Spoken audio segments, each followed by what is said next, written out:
You're listening to Australia's #1 tech podcast. Every week, join hosts Brad and Jason here on the Tech Webcast. Download our iPhone app, follow us on Twitter at Tech Webcast, and visit us online at techwebcast.info. Here are your hosts, Brad and Jason. Welcome to episode 177 of the Tech Webcast podcast, recorded on Saturday, the 3rd of March 2012. Tech Webcast is recorded every Saturday and rebroadcast on Aussie Tech Heads on Thursday nights at 7. Today's hosts are Brad, Jason, Oakley and Steve Clingham, and our guest is Vincent Brown from Vintuitive.com. Good afternoon, Brad. Hey, Jason, how are you, mate? Welcome back for another action-packed show. Good. How's yourself? Good, mate. Just been raining here all the time. Really? Places getting flooded out. Gee, that's not good. I rang my sister the other day because I saw on Twitter that it was flooding in her town, and she's had the rain come in all through their office and drenched all of their office. So they managed to get the computers out, but good stuff. They're cut off. There's no way to get into town or around other towns because the rivers are all just flooded. So wow, family's okay, but a bit shaken up. Okay, well, hopefully the water will go away very soon. Yeah, had too much rain now. Had enough, thanks. Yeah, definitely. Even the Warrangamba Dam up here is overflowing. It's reached 100% capacity. Okay. Which is funny to think that a few years ago we were in a drought. Definitely. And everyone's saving water. Now we've got so much of it we don't want it. Right. Now, coming up in one of the... I'm not sure if you missed this or not, Steve. MTR got closed down yesterday. Did you hear about that?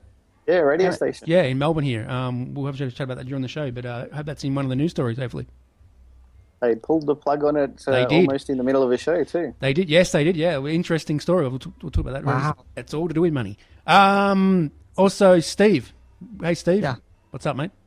Oh, okay. I thought you had a question. Yeah, I'm doing good. It's a good week for me. Good stuff. I sold my boat. I got some money. So. Oh, you did? You sold your boat. Good on you. Are you rich? Yeah. Now you can buy me a MacBook Air. Yeah, now you can buy me a Mac Mini. Joke. We'll get into some news? Yeah, let's get into the news before we get into the guest. Okay. Far away, mate. All right. These days, much of the action in the world of gadgets is happening in smartphones, like their sophisticated design and the apps that run on them. This has left desktop and laptop computers looking a little dull in comparison. So computers are suddenly getting more phone-like. Microsoft and Apple are leading the charge in this area. This week, Microsoft took the wraps off its latest operating system for computers and tablets, Windows 8, which mimics the look and feel of the company's new software for phones. And Apple recently offered a preview of its next operating system for Macs, incorporating familiar elements from iPhone and iPad. The Windows 8 software homepage is displayed on tablet devices at Microsoft Windows 8 Software Consumer Preview event at the Mobile World Congress in Barcelona. All of the major innovation for PCs is coming from the mobile phone, says Tim Colling, an analyst at the research firm Canalys. The companies hope this strategy will give them added leverage in the market for tablets and smartphones, which is growing to rival the market for personal computers, and it could also help them sell more computers, or in Microsoft's case, software for computers. Sean Wu of Stern AG said in an analyst note Wednesday that it's likely that the new iPad refresh will be significant and include several important new features, including better display, faster processor, and integration of Siri software. The key feature, Wu said, could be the inclusion of 4G LTE connectivity, adding that his check-in with the supply chain indicates that Apple has taken pains to make sure that its 4G devices will have good battery life. The ability to use 4G networks has been a serious drain to batteries, which has proven to be a downside for Apple's competitors. We continue to believe that the significant refresh will likely help drive higher iPad sales and help further differentiate the tablet from competitors like the Kindle Fire, Wu wrote. Retailers have already begun slashing prices of the Apple's iPad 2 and in anticipation of the event on Wednesday. iOS may have come out just a few months ago, but it appears Apple is already testing iPads with the next major version of the software, iOS 6, against popular websites. Ars Technica published some analysis of its latest traffic logs, pointing to the fact that it has received visits from iPads running iOS 6, and that those devices are located around Apple's headquarters in Cupertino, California. Ars notes that these tablets are running a newer version of WebKit, version 5.3.5.8, as opposed to the tablets running existing versions of iOS 5, including both iOS 5.0.1, the current release, and iOS 5.1, which has been in developers' hands for months now, is expected to be released to users at next Wednesday's Apple event. One other tidbit from the report is that some 346 visits from users with 2048 by 1536 pixel displays, the same resolution as is expected to come on Apple's next iPad. Ours, however, does not pinpoint these to Apple's headquarters. So there's some interesting stuff coming up for the Wednesday event from Apple. It already has had invitations sent out to journalists. Good stuff. iOS 6, that sounds very interesting. Yeah, I haven't heard anything about that until now. Okay. Do you think you'd be getting an iPad 3, guys? I'm not sure. What about you, Steve? Would you get one?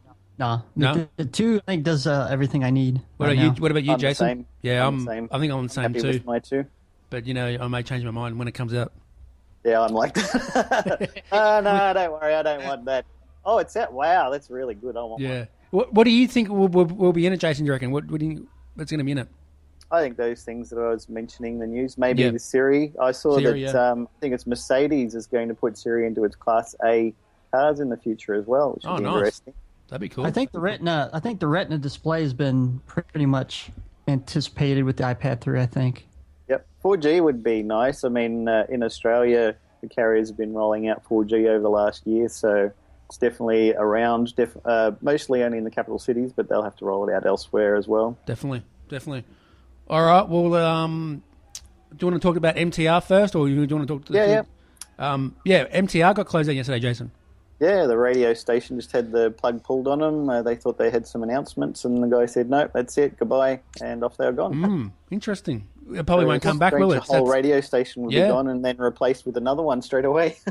Well, didn't you say it happened like right in the middle of the show? They just turned it off? 4:00 it happened. Yeah, they were doing announcements, and he said, "Okay, and we've got one more announce." Oh, no, we don't. Okay, bye. Wow, that's crazy. Couldn't believe it. But anyway, we got Vincent Brown. Hey, Vincent. Hey, Brad. How you going? How you going, mate? Welcome to the show. Welcome. Thank you. Now, Vincent does a website called Vintuitive. Tell us about it, Vincent.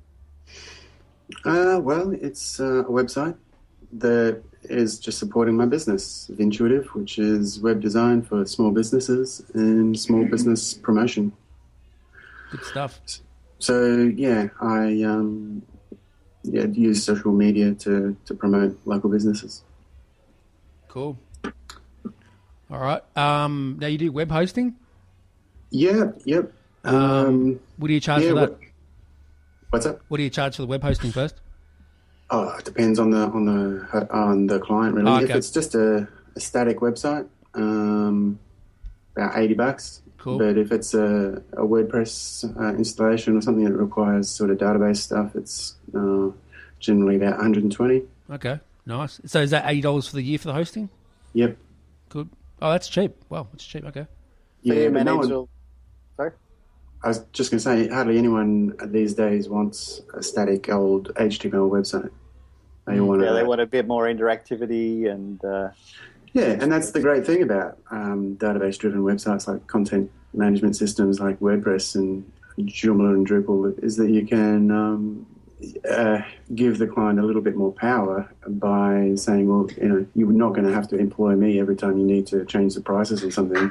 You just log in and update it yourself. And so that's shifted the business to more of a training sort of role, which is more fitting for me anyway, because I'm a trainer anyway. So, it's empowering for a small business owner to be able to take that on and not have to pay anyone else to do it. Yeah, that's what I've tended to do in the past for clients is set up a Joomla or WordPress, depending on their requirements, and then show them how to use it and how easy it is to upgrade or add extra things onto it and leave them to it. Anytime they need some help, they just say, hi, send an email, we need this done or this changed, can you help us? And if it's a little bit too tricky for them, I'll help them out. But mostly they can handle it by themselves. And I think, as it says on your site, that you can view it on mobile devices and it works really well. I know there's plugins for WordPress, I think WP Touch, which turns it into a mobile version for people who are looking on mobile devices. Do you use something like that? Yeah, well, some of the themes have mobile capabilities built into them. Like the latest 2011 has iPad, iPhone resolutions built in, so that it'll automatically detect and move your resolution accordingly. But WP Touch is pretty good. I do use that. It's very important these days for a website to be able to be viewed on a mobile device, because there's just a massive increase in users. Now, when you look at your stats, you probably would have noticed that a higher and higher percentage of people are actually visiting the site on a mobile device. Yeah, and a lot of, I guess that's a lot to do with your involvement, is to train them that people who come to you to get a website done wouldn't necessarily think, how would this look on an iPad? How would this look on an Android phone? How would this look on an iPhone? They just say, oh, yep, put up the website, that's it, and off they go, and they don't realise the experience is going to be completely different, and sometimes not even worth visiting the website if they've got the whole front page is done in Flash, and click here on a Flash object to go to the next screen, and then you show them on an iPad that their website just doesn't exist. Yeah, and Adobe has finally come out months ago now and said that they're killing Flash on mobile platforms for everyone anyway. So, it's not going to work on an Android device either, or anything else, because Flash is going away. So, you looked at HTML5? Yeah, it's sort of heralded as the solution to Flash, but it needs a lot of work. Before people really start utilizing it enough to really replace Flash from the user's perspective. But no, really, I find that very easy to convince clients. I just hold up my iPhone or iPad and go, look, and that's all they need. But something that's much harder to convince them is of the need to promote their website through social media. Yeah. Because they think, well, I just get my website done and that's that. And people magically turn up. Yeah. And I liken it to saying, well, I could design you a really lovely poster that you could put up in your bedroom wall, but it's not going to really do any good, is it? Yep. So, you really need to get that poster duplicated and put out on every billboard and Stobie pole. That's a South Australian term. It looks like your services, it's great for the small business owner who doesn't know much about the internet, because they can go to your website and it looks like you could set everything up for them, for commerce, for buying stuff through the internet, to making their website, the hosting, everything, which is great for, beginners, businesses getting on the internet. Yeah, it is. Because, otherwise they would have to pay several people to do that same thing. Like, as I'm saying, promotion. Normally a web designer will build a website and then they're going to have to now go and pay some publicist or marketer to do the rest of the work to actually get people to go there and look at it. Or even find different people to do it for each thing, like, Yeah. Yeah. Yeah, that's what I mean. So by employing Vintuitive, you get it all in one bundle. But it is very difficult to say, okay, now the website's built, so you really need to put some money into promoting it. And people see sort of Twitter and Facebook as sort of just time wasters. I'm eating a ham sandwich type, updates, and don't really see it as more than anything but a plaything for people who are bored, and don't realise that that's actually a vital ingredient of running a business these days. And also, the other thing that businesses wouldn't think about is updating the software, such as their CMS, WordPress, or Joomla or Drupal, in that when security updates come out, they really have to get it updated. Otherwise, somebody with the script is going to come along and suddenly their website's got something else there that they might not really want. Yes, that's a very, very important detail with running a CMS. When you're running a static site, like the old HTML web pages where it's just 5 pages or something and that's it, they don't really contain any security vulnerabilities, or are very easy to rule out that possibility. Whereas a CMS, there's a lot of possible vulnerabilities that can crop up, and installing a plugin that may become well, it's always been insecure, but someone notices it and then makes it public, and then if you don't update your plugin, once that insecurity's been made public, then the hackers go, hey, here's some more vulnerabilities, let's go and see what websites haven't updated their plugins, and bang, you've got an attack. So that's why I say it's extra money for the hosting, because I'll actually take care of those updates and ensure that all the security updates are maintained as part of the service. Well, I'm guessing as well is, besides the security updates, which do need to be updated frequently, I'm guessing as a business user, you probably don't want to upgrade everything all the time, because sometimes there's bugs not working with other software. So usually if you're a business owner or website, you kind of hold off for a while to see, I'm guessing, how long it takes to make sure the new update is stable and things like that. Yeah, that's absolutely very true, and it only just bit me just recently, actually, with the client's website. I just thought I'd go and do the right thing, and I went and updated it, and it broke the site. But wow. obviously, I was quick enough to just go in and turn it off, and that was okay. But, all right, but well, yeah, it's a good point. All right, well, I got some questions from Vox here for you, Vincent. So I'm going to play them for you, mate. Sure. So listen and listen. Here we go. Hey, how long have you been working for Vintuitive? There you go. He wanted to know how long you've been doing Vintuitive for. Vintuitive. It's like intuitive with a V. Yeah, Vintuitive. I started the business. Well, I've been doing web design since about the year 2000.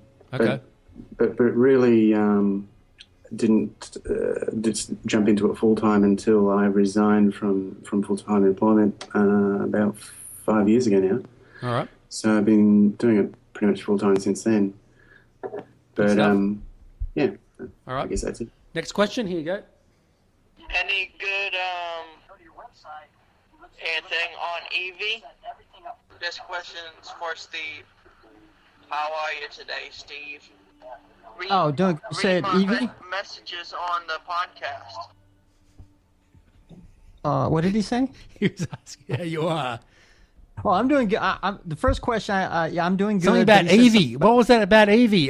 Yeah, I use Eevee. Do you know much about Eevee, Vincent? No, I don't. Right. Okay. I'm not sure why you asked about Eevee, but anyway. So what else? I see on your website you also do ebooks for promoting sites to clients. What sort of software do you use for that? Well, up until recently, I was using Sigil, which is it's an open source ebook creator. It's pretty hard work, though. It's like writing a web page in HTML almost. So it's not great. But nowadays, I tend to use Pages as a basic starting point. It's a Mac equivalent of Word, I guess. And it's a brilliant word processing program. It's just nice and easy, really versatile. But it exports as an EPUB, so you can really just create any document in Pages and then export as an EPUB. And then I take it into Sigil or something like that, and then edit it to insert links or other sort of more dynamic content that I can't do in Pages. Oh, okay. That's very handy. Yeah, but the exciting stuff that's just come out, obviously with iBooks too, has got me really excited. But with the textbooks and the enhanced ebook creation tool that they've offered to every Apple user for free. Yep.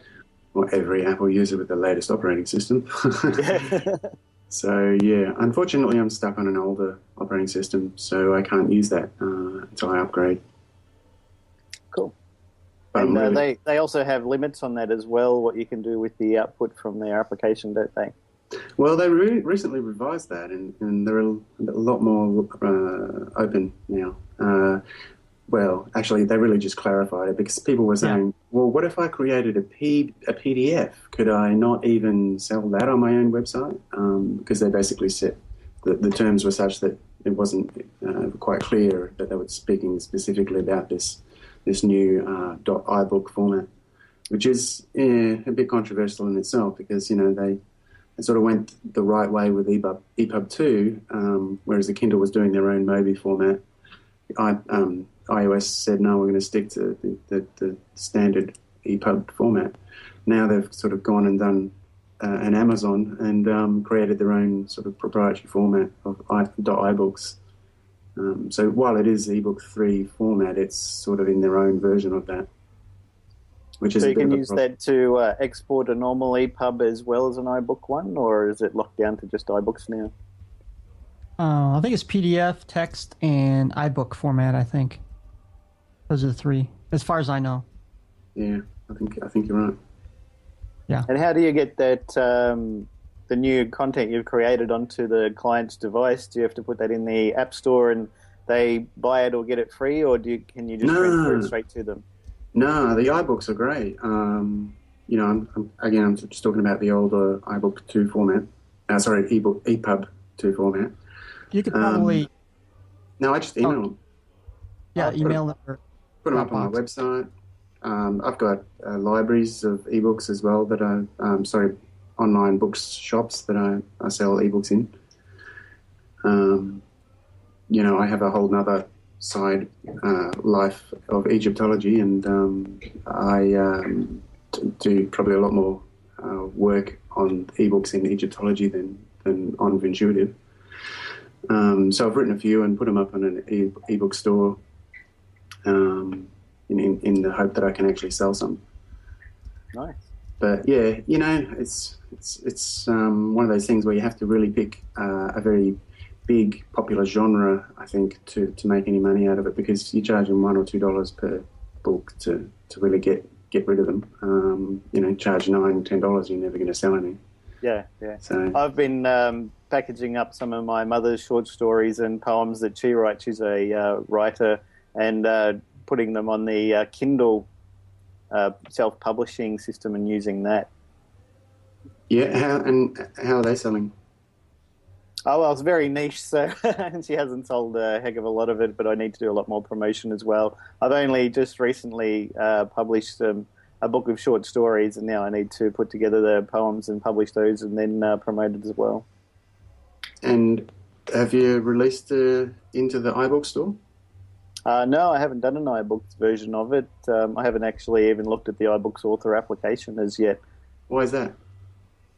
Well, part of the reason is I think the system I'm using on the Kindle self-publishing, the part that I joined was for it to be uniquely in Kindle publishing for so many months. So they could promote it there and then perhaps look at iBooks in the future. Yeah. But the other problem with the iBooks is it's limited to the iOS platform, whereas the Kindles are everywhere. So, all right, we've got one more. It's limited to the Kindle platform, though, isn't it? Well, you can get a Kindle application on the iPhone, Android, just about anything. So, yeah, it's a good point. And you can't get an iBooks application on the Kindle or Android. That's right. All right, we've got one more question from Jacob for you, Vincent. Here you go, mate. I'm going to play it for you. Here we go. What's the best video editing app on a Macintosh? There you go, mate. That is an excellent question. As I was saying before, I think iMovie 6 is probably the best iMovie version. It's also called iMovie HD. It's really hard to get hold of, but if you can find a version of it, definitely grab it. But really, I like ScreenFlow. I think that is a brilliant video editing app. It's very good because you could just record anything on the screen. You can put, you can basically do anything with it. Well, no, you can't. There's lots you can't do with it. But it's basically a screen recording app, but it does have the ability to record from the camera and some other nice features. It just makes it really easy. You can't do a lot of things with it, but definitely worth a look if you've got a Mac and you're into photo editing or video editing. Sorry. Can you use that one with multiple videos and switch between cameras, that sort of thing? I don't know. I've never tried that. I might have a look into that one because I want to do some screen capturing because I do developing of iPhone games. I like to be able to, in the simulator, display it on the screen and then run a video capture over that area of the screen, capture and upload it to YouTube or something like that. So if this does both of them, ScreenFlow is definitely the way to do it then. That's exactly what you want. Excellent. I'll look into that. Good stuff. All right, Jason, let's talk apps for a minute. Rome's come out 2.0. Mate, this app's fantastic. Have you used it yet? No, I haven't used that one, Mate, but I've seen you've been talking a lot about it. I recommend it. Steve Get uses it. Get it. Yeah. Get it on your phone right now. Get it. It's the best app, best design, interface. Love it. What do you think, Steve? Oh, Steve, I got to see if I even have the new version. Hold on, let me check. God, this has failed, Steve. So yeah, Steve, you really should check your show notes, man, before we do the show. Great update, mate. All new interface and that sort of stuff, and you can leave comments and that sort of thing, and it's a really nice design app from Jonathan. Do you want to explain to anybody who might not have heard of it what it is? Rome's, it's you can look in your area on what's going on and that sort of stuff, and you can also look around the whole world and see what's going on. So it's for events that are currently happening or locations like restaurants? Yeah, that sort of stuff. Yeah. You can basically look in your area to see what's happening and where people are eating and that sort of stuff. And it's quite a good app to use. So Rome, check it out. Neat. 2.0 is out. Great interface. What about you, Jason? You got any apps you want to recommend? Yeah, my app of the week is Sid Player Pro. It might be a very niche product for some people. They do have a free version, but if you're a big fan of Commodore 64 and the Sid chiptunes they had back in the 80s and 90s, there was a lot of really good songs, particularly with games and demos that were going around.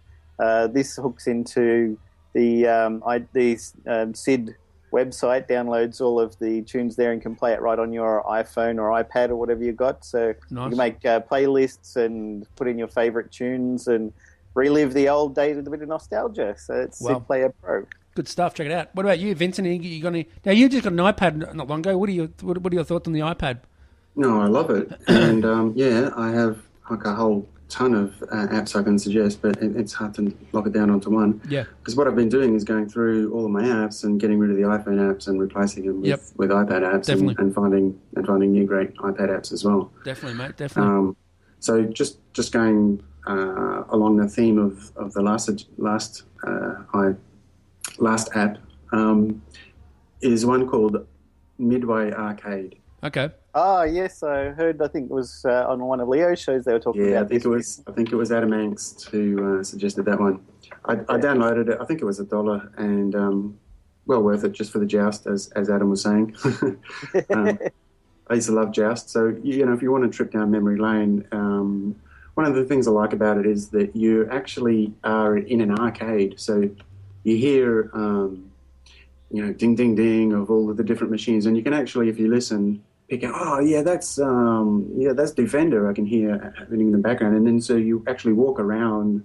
There's a virtual arcade and go up to each machine. So you find the joust machine and go up and put a virtual 20 cents in, and it's very nostalgic. And if you're in the arcades in the 80s, you'll love it. Actually, Andy Ihnatko. Oh, was it Andy? Yeah, because he didn't have anything prepared when he came on the show, so he had to look through, and he's like, oh yeah, that'll do. And the other thing, Brad, is Flipboard just got an update as well. They did indeed. Yeah, and they've got a new cover stories feature. Yep. And an extra page for putting your shortcuts on for your favourite content, that thing as well. Sweet. Yeah, third page, which is great. Sweet, but good stuff. I haven't had much of a chance to have a look at that cover one. How is that different from previously? It's got cover stories feature. I haven't tested it out either. I've just looked at the standard thing, but because I thought it always had the cover feature story. I'm just having a look here. The new version brings support for the small screen in addition to cover stories, a new feature exclusive to the iPhone and iPod Touch that grabs a curated selection of articles and images currently being shared with you. So it's on the iPod and not on the iPad? Must be, yeah. Yeah, right. that's why I haven't noticed. I prefer to read Flipboard on the iPad, to be honest. Yep. Still, that iPod version is excellent. Yeah, I've got it on my iPhone 4. It looks great on the iPhone. Looks really nice. Might look really good on the iPad 3, right? Yep, it sure will. Hey, I actually got an app to talk about, believe it or not. Go ahead, mate. No way.